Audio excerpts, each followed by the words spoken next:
Okay, so what I'm going to do is give you a quick guide for how to study using a couple methods I think work really well for preparing for our exams in history.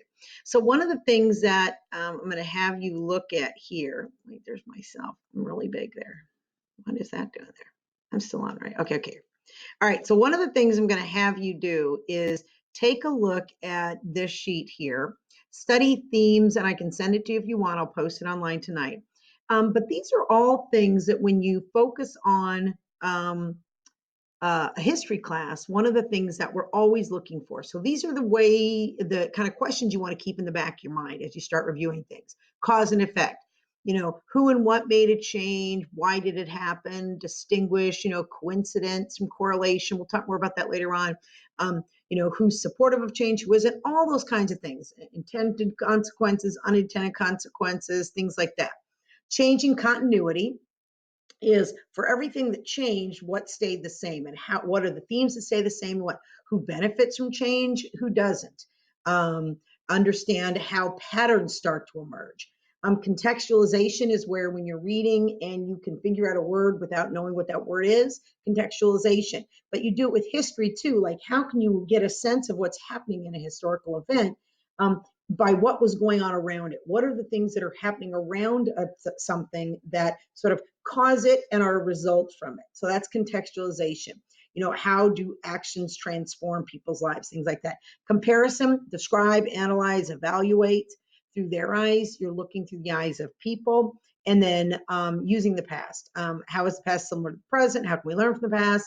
So these are some things, just general things that we use when we're looking at different themes.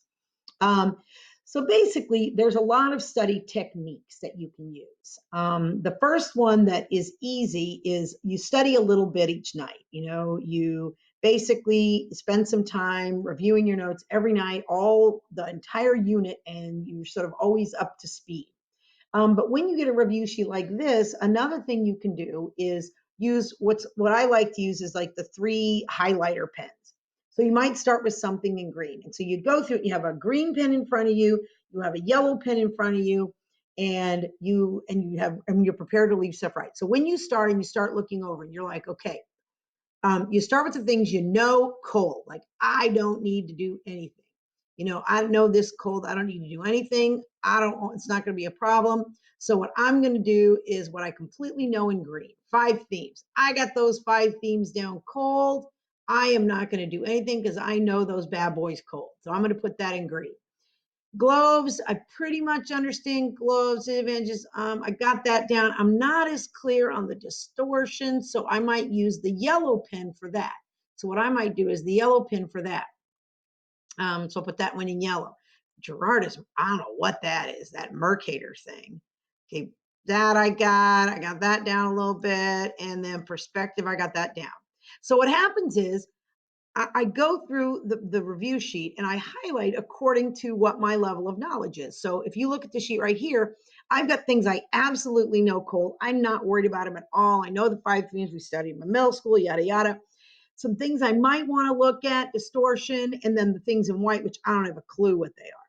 So what this does is go through the entire review sheet, do everything in the review sheet up to what we've done so far, which today we would have finished up through the commercial revolution and the 3 Gs. So you finish the whole thing, right?